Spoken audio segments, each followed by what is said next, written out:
তো গাইস দেখো, ডিউটি ছেড়ে এখন বাড়ি এসেছি। আর কোথায় এসেছি দেখো, আমার বাড়ির কাছেই নদী, সুন্দরবন এরিয়া।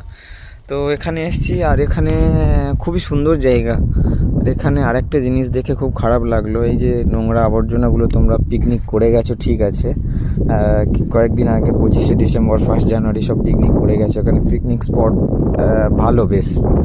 আর পিকনিক করে গেছো ঠিক আছে, কিন্তু বাট তোমরা এই যে জিনিসগুলো নোংরা আবর্জনা করে রাখছো, এগুলো তো তোমরা নির্দিষ্ট একটা জায়গায় ফেলতে পারো। সেগুলো তোমরা না করে তোমরা এখানে ফেলে গেছো, এগুলো নদীতে সব চলে যাবে। তোমাদের হয়তো কোনো ক্ষতি হচ্ছে না, কিন্তু পরিবেশের এটা অনেকটা এফেক্ট করছে।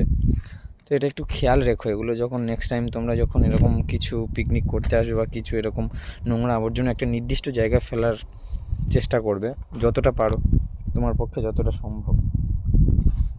যাই হোক, বাড়িতে এসেছি আর নদীতে ঘুরতে এসেছি, তোমাদেরকে দেখাচ্ছি। খুবই সুন্দর লাগছে, ভালো লাগছে, সুন্দর পরিবেশ।